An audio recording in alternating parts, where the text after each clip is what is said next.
Ces animaux ont vécu dans les régions froides pendant plus de 100 000 ans. Et puis, ils ont disparu. Aujourd'hui, les mammouths laineux refont surface. En Arctique, sous l'effet du réchauffement climatique, la glace fond et les restes de ces animaux préhistoriques ressurgissent. Pour les scientifiques, c'est une course contre la montre. Ils doivent mettre la main sur ces trésors avant les trafiquants.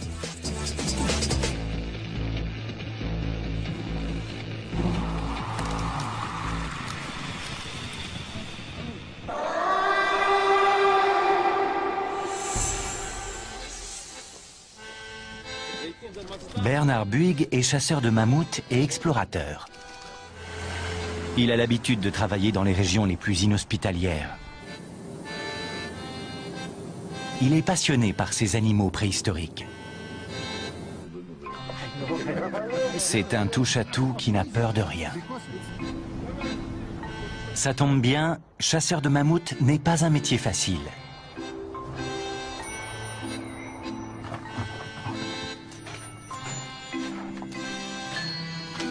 Bernard Buig vit au Pays Basque, mais son territoire, c'est la partie russe de l'Arctique. Sa base est une grotte creusée dans le permafrost.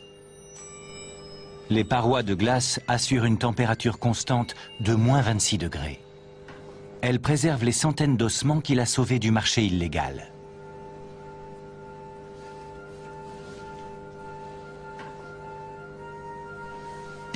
Ici, on entrepose les restes de mammouth. On a entre 400 et 450 pièces. Et chaque os nous raconte l'histoire de l'animal. Il faut avoir beaucoup de chance pour tomber sur un mammouth. Il faut savoir être très patient, être comme un chasseur. C'est assez compliqué à expliquer. On ne trouve pas un mammouth, c'est lui qui vous trouve. Pour les scientifiques, la plus belle découverte serait une carcasse entière. Bernard Buig compte sur son réseau d'informateurs pour le tenir au courant. Aujourd'hui, il prend la tête d'une expédition internationale tout près du cercle arctique, dans l'espoir d'en trouver une.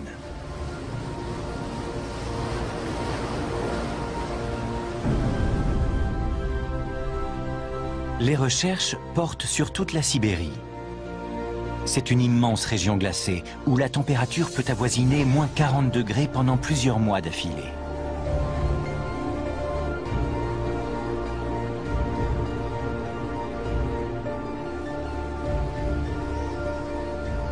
Très peu d'animaux peuvent supporter ce climat. Ce n'était pas le cas il y a 100 000 ans.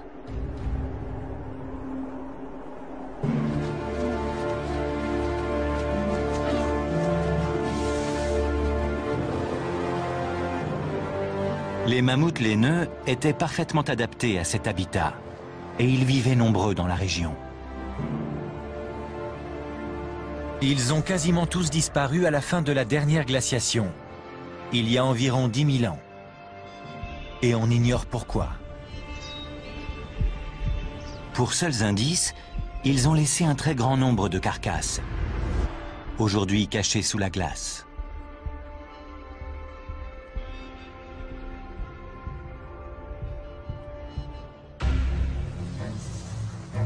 Pour les chasseurs de mammouths, les changements climatiques ont des répercussions inattendues.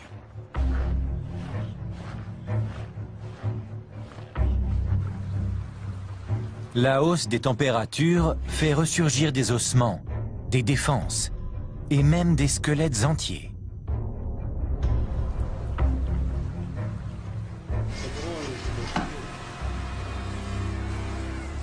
On estime que seul 1% de ces restes est récupéré par les scientifiques.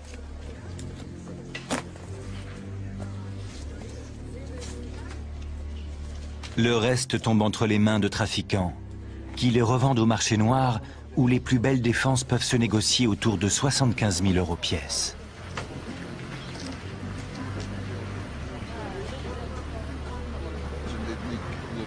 Bernard Buig s'efforce de surveiller ce commerce. Mais sa priorité est de prendre les trafiquants de vitesse.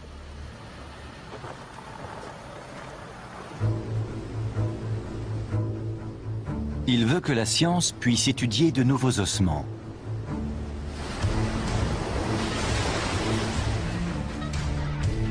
Cette fois, il se rend sur l'île Wrangel, au large des côtes russes, dans l'Arctique.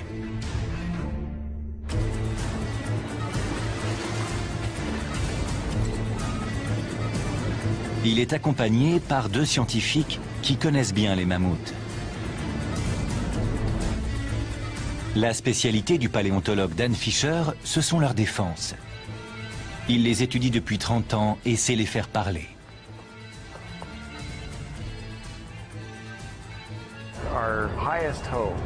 On espère avant tout retrouver de beaux spécimens de défense. C'est l'idéal parce qu'elles contiennent une foule d'informations sur la vie des animaux.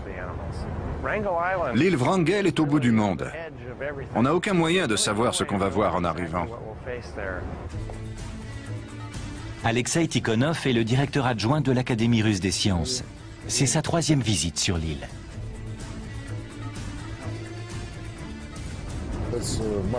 C'est un endroit fantastique, très beau, qui ne ressemble à aucun autre.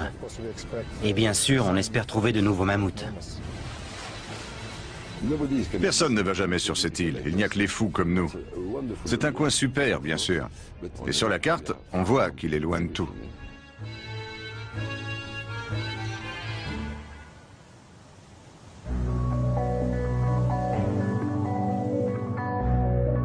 D'après ce qu'on sait, les derniers mammouths se sont éteints sur l'île Wrangel il y a environ 10 000 ans.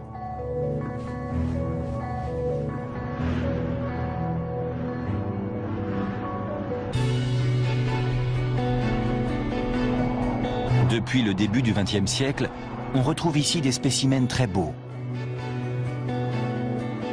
De nos jours, comme les étés sont plus chauds, les découvertes pourraient être encore plus intéressantes.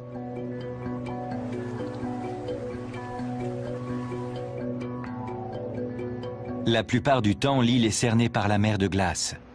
Mais pendant 8 semaines, la température remonte au-dessus de 0 et on peut s'en approcher en bateau.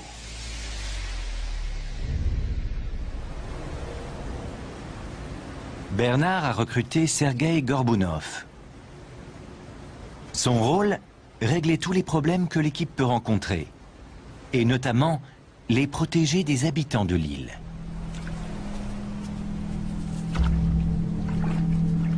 En effet, on y croise de très nombreux ours polaires.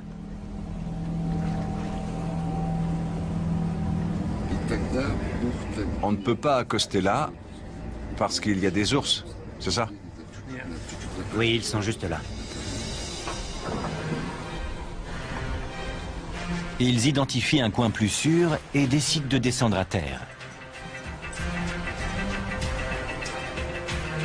Le bateau reste loin de la côte. Le matériel et les hommes sont transportés en hors-bord.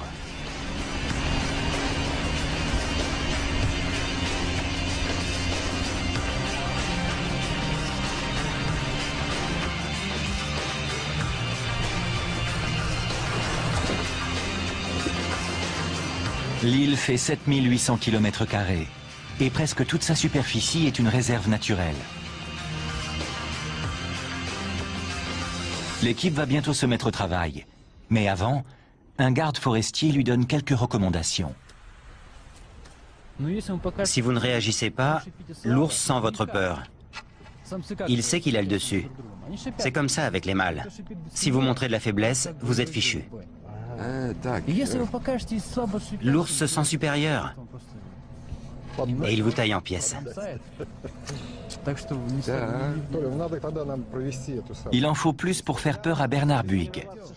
Il est prêt à tout pour trouver des mammouths.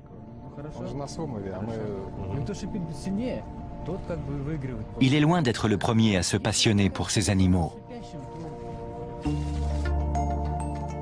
Depuis la préhistoire, il fascine les hommes. Il y a 30 000 ans, les premiers artistes les ont représentés sur les parois des grottes. Les mythes et légendes du Moyen-Âge disait que les os de mammouth retrouvés dans le sol appartenaient à des taupes géantes. Au XVIIIe siècle, les naturalistes ont compris que ces animaux ressemblaient aux éléphants. À quelques différences près. Les mammouths ont des défenses plus grandes, une musculature plus développée à l'encolure et une bosse remplie de graisse sur le dos. Ils ne vivent pas sous les tropiques, mais dans les régions glacées, protégés par leur fourrure.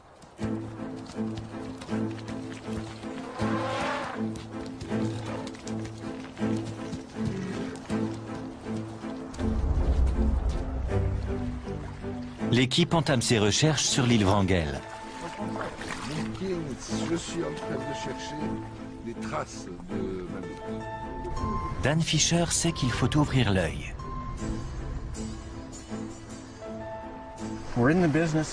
Notre mission, c'est de récolter des données. Le plus difficile, c'est de rester concentré et de ne jamais relâcher son attention. On ne peut pas se contenter de se promener en attendant que quelque chose nous saute aux yeux.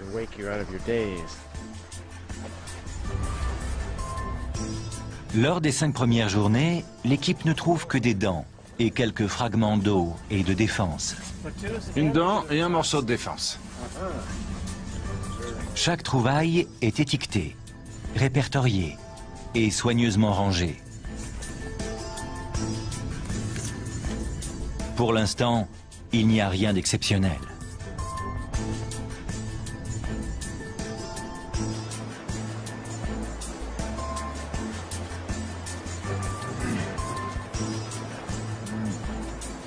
Au bout de 7 jours, tout le monde commence à se décourager. On a fait tout ce qu'on a pu pendant le laps de temps qui nous était imparti, mais on n'a rien trouvé. L'expédition se termine dans 3 jours.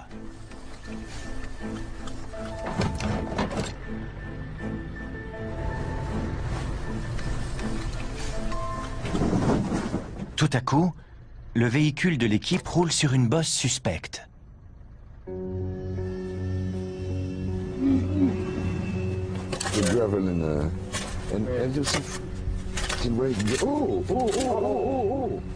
Il faut y regarder de plus près.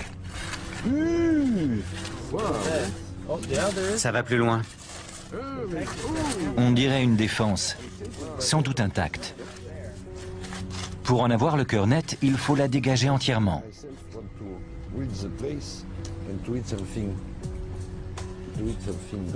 Ça continue là. Il faut la laver dans l'eau. C'est bien une défense, mais elle a été cassée, sans doute au cours d'un duel. D'après la couleur, elle date du Pléistocène. Si elle était entière, elle ferait environ 3 mètres. Oui, ça doit être ça.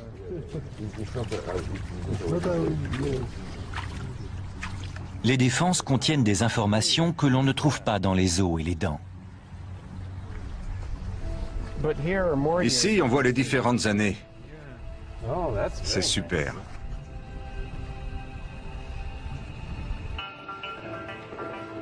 Dan Fisher emporte cette découverte dans son laboratoire de l'Université du Michigan. À l'intérieur d'une défense, il y a l'équivalent du journal de bord de l'animal avec le détail de ce qui lui est arrivé tout au long de sa vie.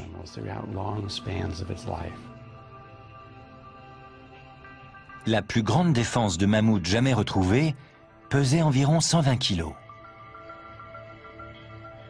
On voit souvent des éraflures microscopiques en surface.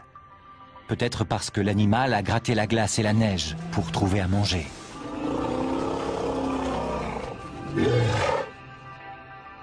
Sur le dessus, il y a une zone lisse et brillante. On pense que le mammouth posait sa trompe à cet endroit.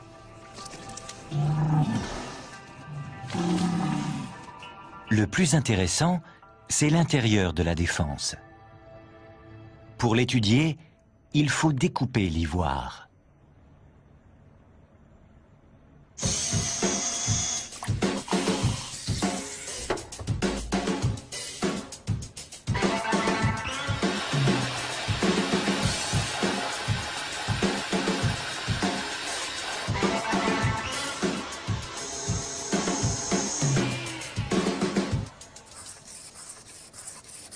Après un polissage soigneux, des motifs apparaissent quand on projette une lumière ultraviolette.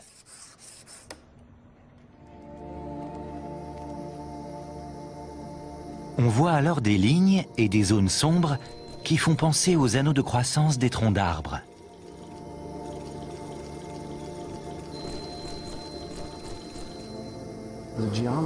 La géométrie de croissance est différente. Les arbres grandissent du centre vers la superficie, alors que les défenses, c'est de l'extérieur vers l'intérieur. Les traits microscopiques correspondent aux événements importants dans la vie de ce jeune mammouth.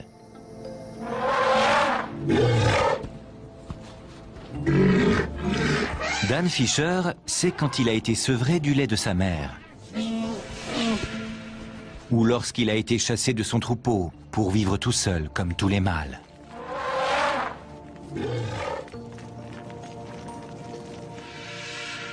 Les lignes de croissance plus fines et plus sombres correspondent aux hivers où la nourriture était moins abondante et aux périodes de famine.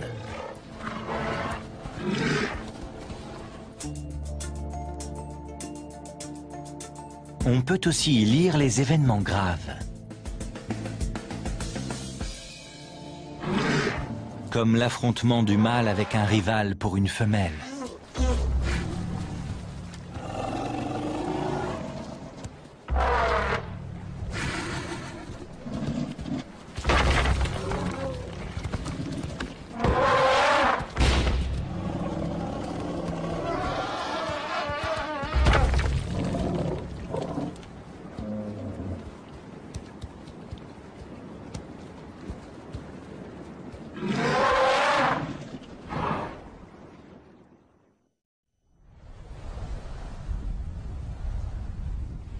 Sur l'île Wrangel, la fin de l'expédition est plus fructueuse que le début.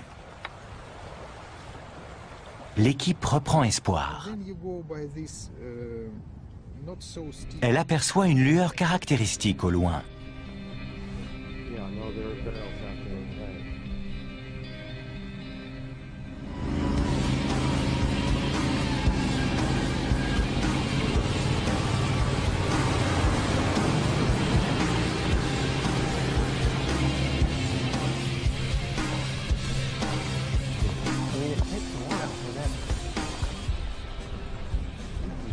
Malheureusement, ce n'est pas la carcasse espérée.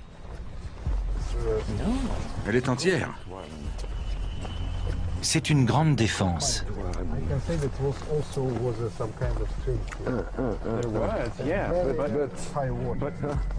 Son emplacement intrigue Bernard Buig. D'où vient-elle? Il a l'impression qu'elle a été déposée par le personnel du parc naturel, peut-être pour l'empêcher de trouver une carcasse complète, plus précieuse sur le marché noir.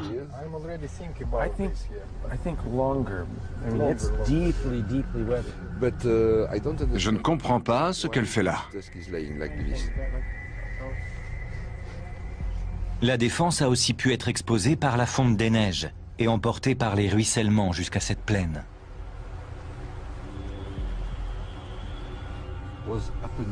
C'est une trouvaille intéressante, mais l'équipe doit quitter l'île sans ce qu'elle était venue chercher.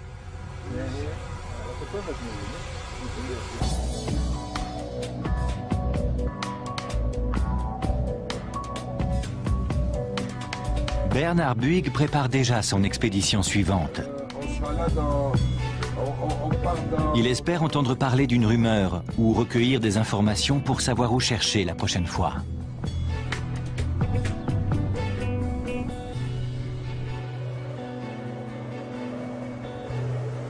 L'île Wrangel était la limite nord du territoire des mammouths.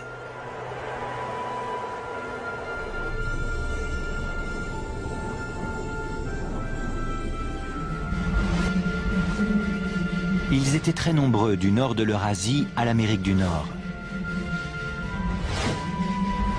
Jusqu'à la fin de la dernière glaciation, ils peuplaient une immense prairie surnommée la steppe des mammouths. Aujourd'hui, c'est là qu'on retrouve la plupart de leurs ossements.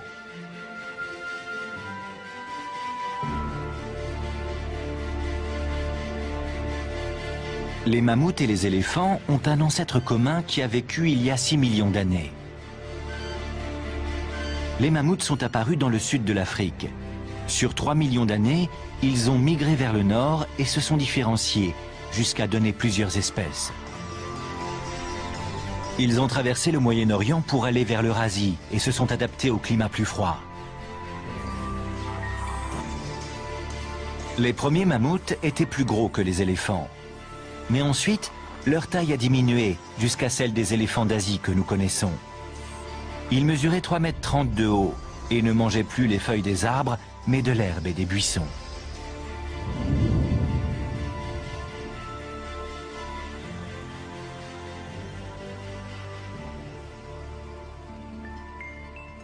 Les fossiles nous donnent seulement les grandes lignes de leur histoire. Et parfois, certains spécimens livrent des détails surprenants.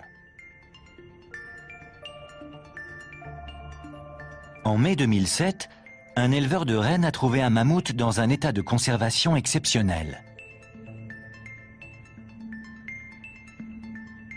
Baptisée Liuba, c'est une petite femelle qui avait 1 mois à sa mort. La glace de Sibérie a parfaitement préservé ses poils, sa chair et même ses yeux. Pour la première fois, on a pu étudier des tissus mous, comme l'appendice au bout de sa trompe, plus gros et plus agile que celui des éléphants. Il devait permettre aux mammouths d'attraper plus facilement les herbes et les broussailles. Sur les scanners, on voit que les reins de Liuba sont plus gros qu'on ne le pensait. Ils ressemblent à ceux des chameaux. Ce serait une adaptation des mammouths aux conditions plus sèches de la steppe. C'est très rare de trouver une carcasse complète. On n'en a que 6 comme Liuba. Et les autres ne sont pas aussi bien conservés.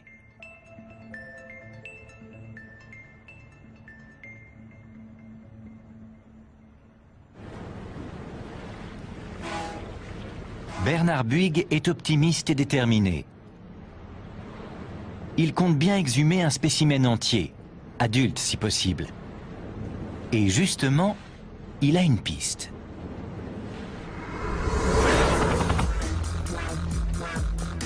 D'après un informateur, une carcasse a été repérée sur la péninsule de Yamal, dans l'ouest de la Sibérie. C'est également là que Liuba a été retrouvé. On n'a que peu de détails. Il y a plus d'1 an, un ouvrier des chemins de fer aurait sorti de terre un morceau de chair rose qui appartiendrait à un mammouth. Il dit l'avoir réenterré et il n'en a parlé à personne avant de pouvoir contacter Bernard.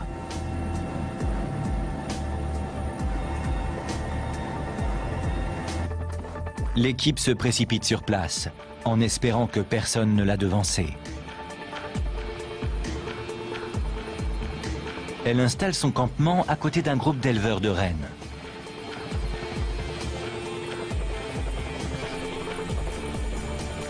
Ce sont des nomades de l'ethnie des Nénètes.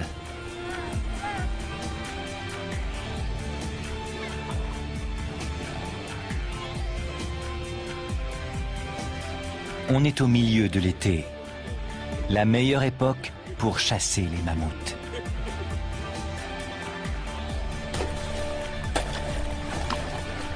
Pour les chercheurs, la douceur estivale est à double tranchant. Les trésors du sous-sol sont exposés par la fonte des neiges, mais c'est plus difficile de naviguer sur les cours d'eau à cause des blocs de glace à la dérive.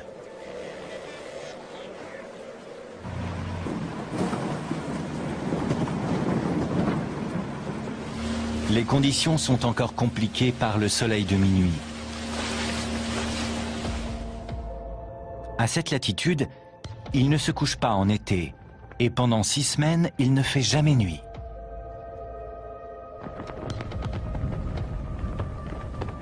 L'ensoleillement permanent est idéal pour scruter le paysage, mais il a des conséquences physiologiques.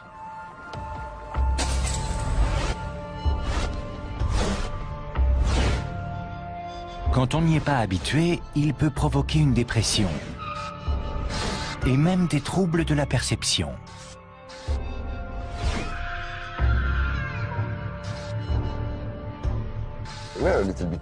On devient un peu fou, c'est vrai. J'ai déjà oublié comment on était arrivé là. Ce matin, quand je me suis réveillé, je me suis demandé ce que je faisais là. Mais c'est très simple, on cherche des mammouths. L'équipe poursuit ses recherches en profitant du train d'une compagnie gazière sibérienne.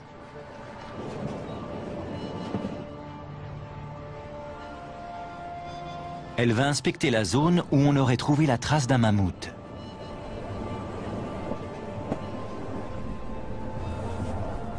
Les indications sont vagues, mais elle parvient à localiser la carrière abandonnée où un homme dit avoir vu une carcasse. Elle a l'autorisation de l'inspecter, mais seulement pendant 3 jours. Pour cela, elle va utiliser un radar à pénétration de sol pour sonder le permafrost. On va le trouver ici, c'est sûr. Il y a bien un mammouth quelque part dans les parages. Bien sûr, je suis impatient, mais je ne vais rien précipiter. Il y a une différence. L'équipe travaille 24 heures sur 24.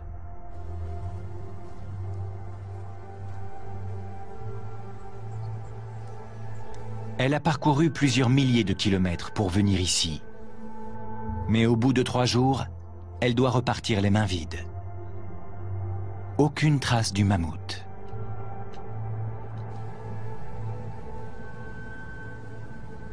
Je ne pensais pas qu'on allait être confronté à ce type de situation.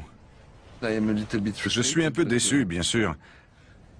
Mais je dois rester concentré sur la préparation de l'étape suivante de nos recherches.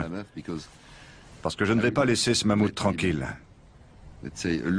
On va s'occuper de lui. On verra comment ça se passe pendant l'été. Alors, il est où, mon mammouth? J'espère que tu organiseras la prochaine expédition un peu mieux.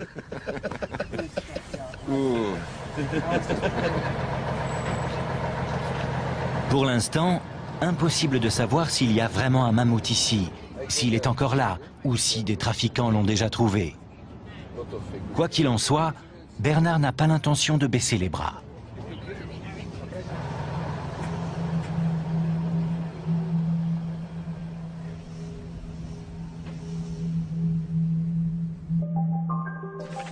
Pendant ce temps, une autre équipe enquête avec des méthodes différentes. À l'université de l'État de Pennsylvanie, des généticiens tentent de déchiffrer le génome des mammouths.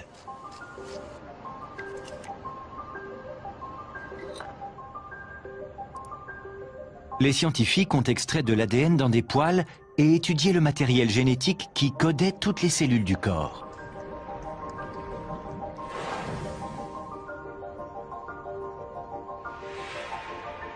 Ils ont séquencé 90% de ce génome. Et leurs résultats réservent quelques surprises, notamment sur l'apparence de ces animaux.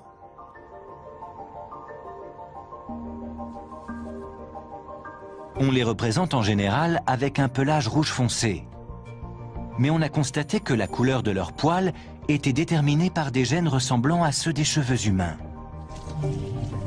Ils pouvaient donc être blonds, roux ou même bruns.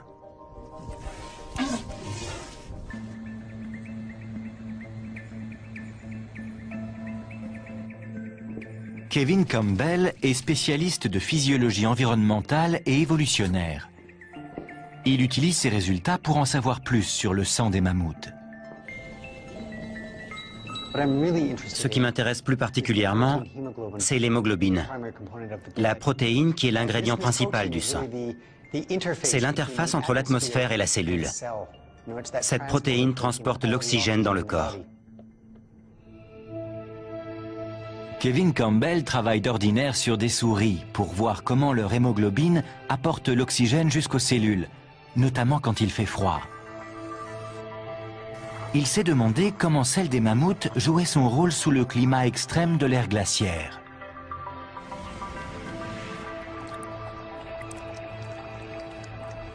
Comme le sang des carcasses retrouvées dans la glace a séché, il ne peut pas être analysé. Kevin Campbell peut en revanche utiliser leur génome pour comparer les gènes de l'hémoglobine des mammouths avec ceux des éléphants. Ensuite, il modifie l'ADN des éléphants lettre par lettre pour imiter le code des mammouths. Dans les faits, on le transforme en ADN de mammouth parfaitement fonctionnel. Ce scénario rappelle Jurassic Park. Mais ce n'est pas de la fiction. Kevin Campbell a recréé une protéine disparue depuis des millénaires. C'est une vraie protéine. C'est comme si j'étais allé il y a 43 000 ans dans une machine à remonter le temps pour faire une prise de sang au mammouth dont on a pris l'ADN. C'est exactement la même chose. C'est un voyage virtuel, dans le temps.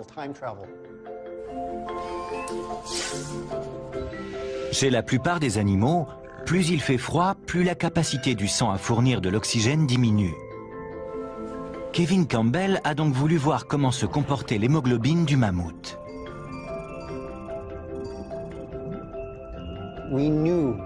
On savait qu'il allait se passer quelque chose de passionnant. Cette protéine n'était pas comme les autres.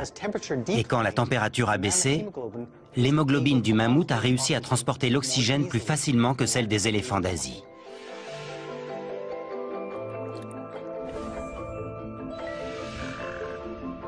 Cette capacité d'adaptation leur évitait les engelures et les aidait à conserver leur chaleur corporelle, ce qui était essentiel pour survivre en période glaciaire.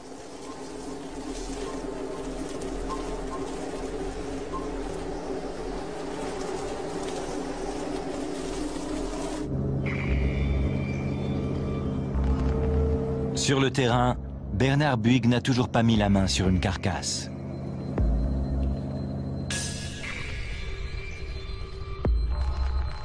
Il est rentré bredouille de l'île Wrangel et de la péninsule de Yamal.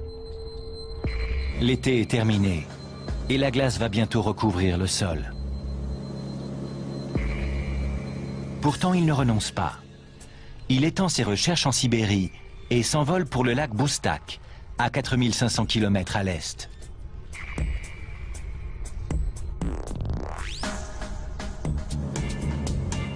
La chance va peut-être lui sourire.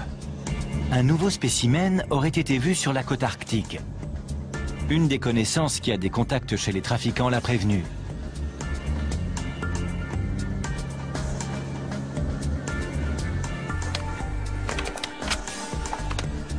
Des marchands de défense qui vendent l'ivoire de mammouth en Extrême-Orient disent avoir trouvé une carcasse gelée.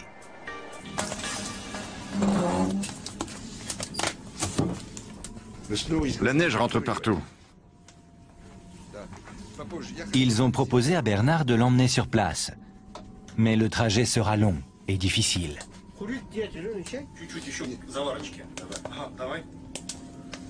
Bernard doit les croire sur parole. Les photos qu'il a vues sont en noir et blanc et assez floues. Mais elles semblent prometteuses. On espère trouver un spécimen bien précis. J'ai vu une ou deux photos. C'est un mammouth complet. Mais il a une forme inhabituelle. Il faut qu'on le voie de plus près. J'espère qu'on pourra le rapporter. Après, je demanderai à des scientifiques de l'examiner. Bernard doit s'en remettre à deux trafiquants de mammouths. Vassili Gorokov et son bras droit, Vladimir Potapov.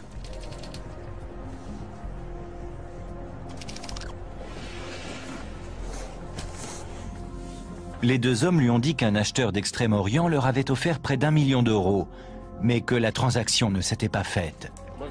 Bernard a réussi à passer un marché avec eux pour que le spécimen ne soit pas vendu, mais confié au Comité international des mammouths.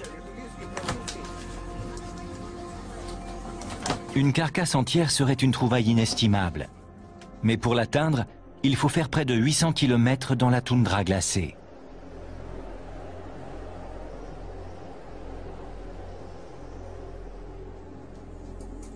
Il y a plusieurs jours de route, et l'Arctique est un milieu dangereux. Bernard doit apprendre à être patient et à faire confiance à ses guides. Alors, Vassili, quel est le plan? On peut aller voir le mammouth? Tout est en place? Pas aujourd'hui. Impossible. L'accord passé avec les deux hommes est très fragile. Mais Bernard n'a pas le choix. Il doit gagner leur sympathie. Et en Sibérie, cela signifie prouver son courage.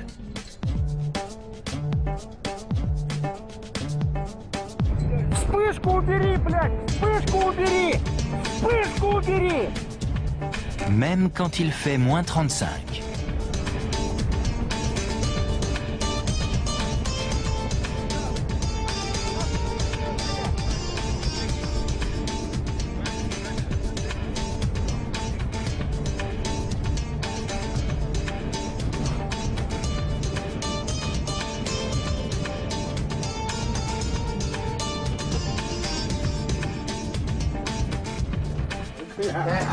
Bernard a réussi le test. L'ambiance dans le groupe se détend.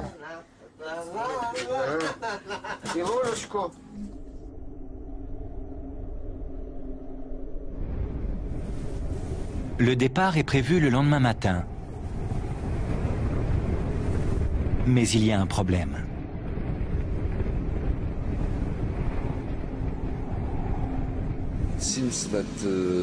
Visiblement, dans 2 jours, il va y avoir ce qu'on appelle un polgar, une tempête de neige. Ah, d'accord. Le générateur du campement fait des siennes, la température chute et la météo est menaçante. Mais les hommes prévoient toujours d'emmener Bernard voir la carcasse. Ils partiront dès demain. La météo est souvent mauvaise en Sibérie, mais les conditions actuelles sont particulièrement difficiles. Bernard est prêt à tout pour atteindre son but.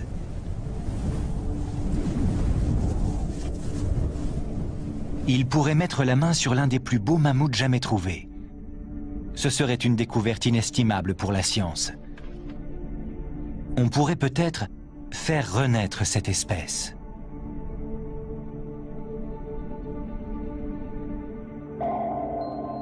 L'idée de cloner les mammouths semble de plus en plus crédible.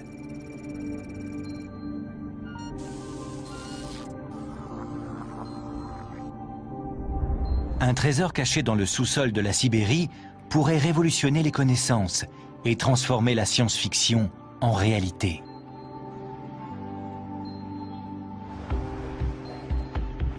Dans la ville de Yakoutsk, le Comité international des mammouths a déjà exhumé un fémur entier.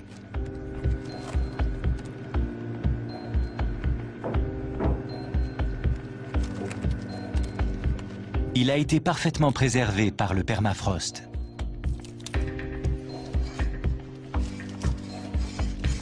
Grâce au gel, la moelle osseuse est intacte et on peut en extraire des cellules avec de l'ADN non endommagé.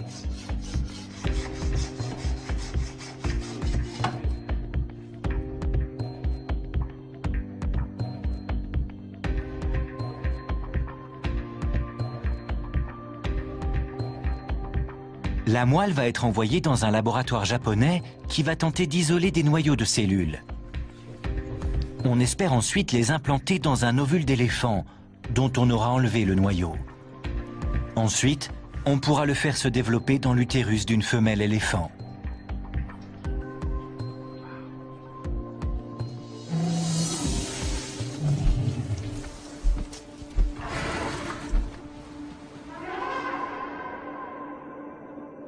La création d'un clone soulève de nombreuses questions éthiques. Notamment, la science doit-elle faire renaître une espèce éteinte?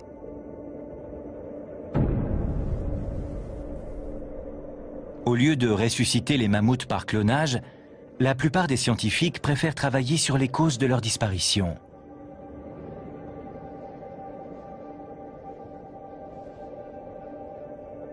Leur extinction a coïncidé avec le réchauffement du climat à la fin de la dernière ère glaciaire. Leur habitat s'est transformé Les pluies sont revenues au nord. Les prairies sèches ont été remplacées par les plantes et les forêts de la toundra. Ils ont de plus en plus de mal à trouver à manger.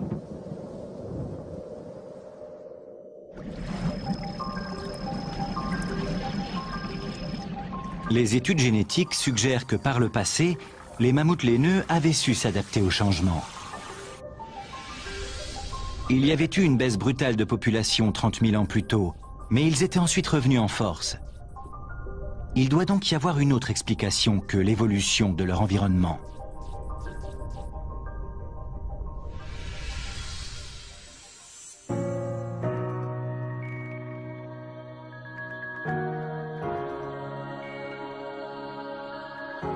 Dan Fisher pense être sur une piste.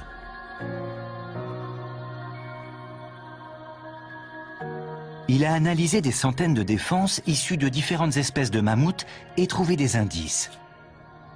Il semble que vers la fin, ils grandissaient plus vite et avaient des petits plus tôt. C'est une réaction caractéristique quand une espèce est victime d'un prédateur. Mais il n'y avait qu'un seul groupe capable de menacer les mammouths à l'époque.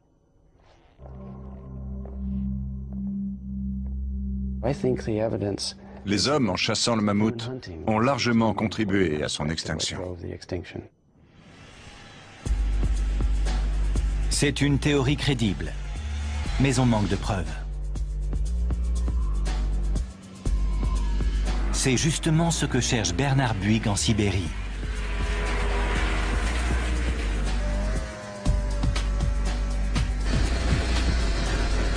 Il espère découvrir ce qui pourrait être le plus beau spécimen jamais retrouvé.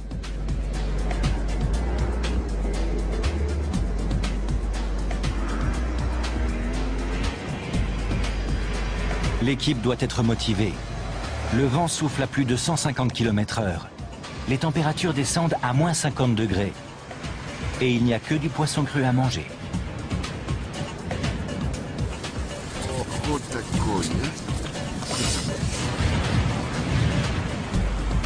Le résultat n'est pas garanti. Les deux trafiquants peuvent avoir menti ou des voleurs ont pu trouver la carcasse.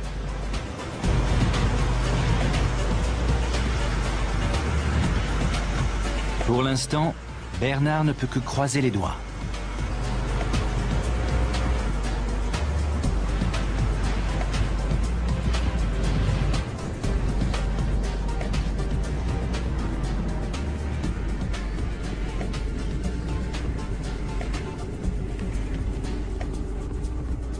Après 2 semaines de trajet éprouvant sur près de 800 km, l'équipe arrive à destination.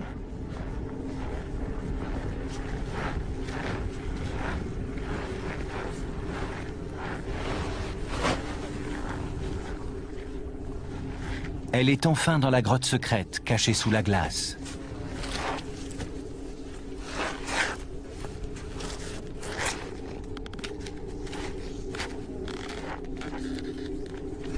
La carcasse est-elle encore là?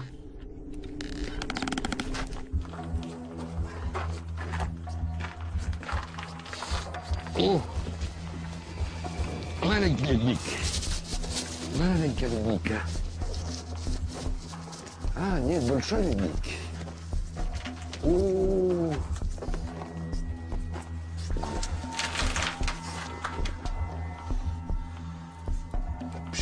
Incroyable. Bernard découvre enfin le trésor. Il doit avoir 5 ou 6 ans, mais il faut le faire examiner par des scientifiques. C'est bien une carcasse entière.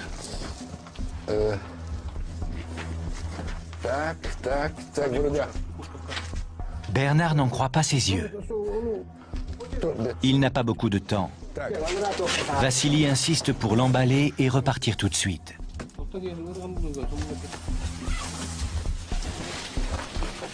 Il faut attendre une véritable analyse scientifique pour avoir plus de détails. Voyager à côté d'un mammouth, ça n'arrive pas tous les jours. Maintenant, il faut faire le trajet du retour avec la précieuse cargaison.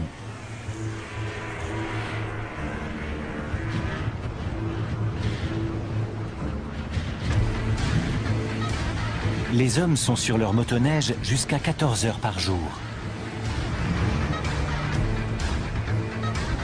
C'est une course contre la montre et surtout contre l'obscurité.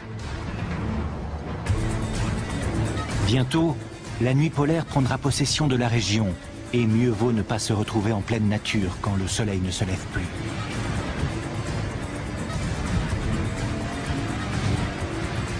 Le convoi risque aussi d'être intercepté par des voleurs. Bernard a hâte de quitter la toundra et de mettre le mammouth en sécurité.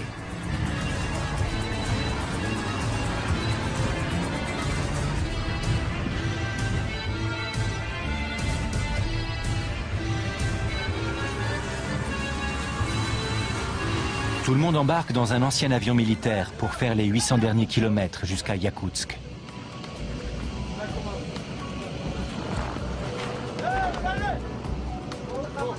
Une fois sur place, Bernard pourra se pencher plus précisément sur le mammouth, qu'il a baptisé Yuka.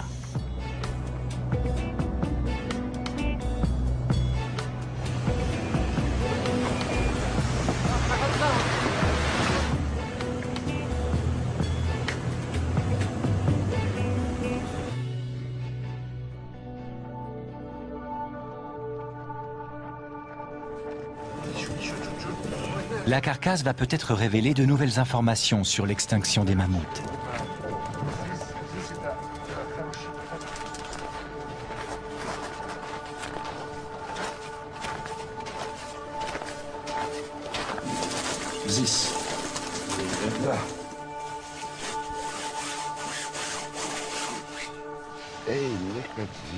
Regardez ça.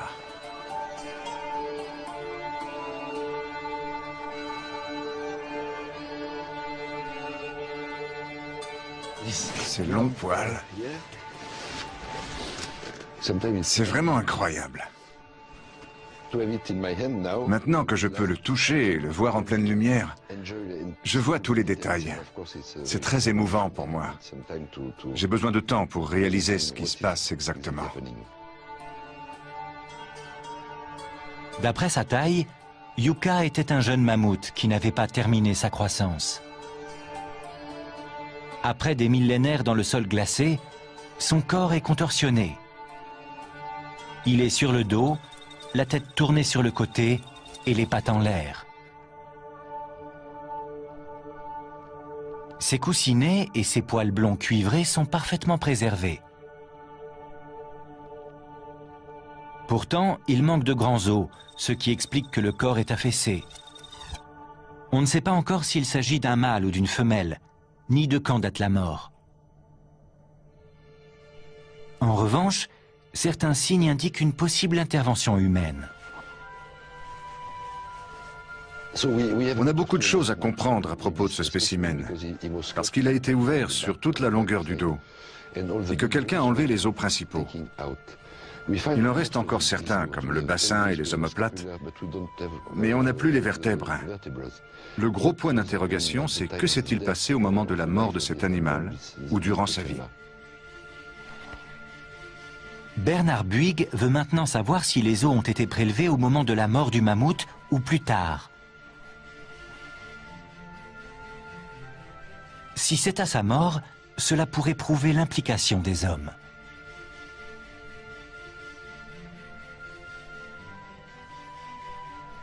Pourtant, cet animal n'a pas été chassé pour être mangé. Il n'a pas été dépecé et sa chair est intacte.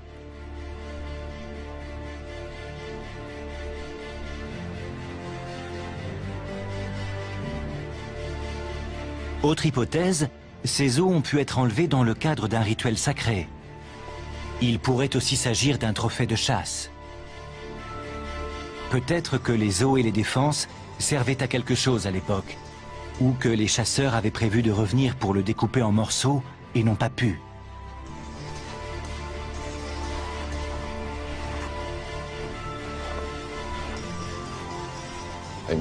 Je suis sûr que l'histoire de ce spécimen est très liée aux hommes, à nos ancêtres. Quant à savoir quel type de lien, c'est difficile à dire pour l'instant.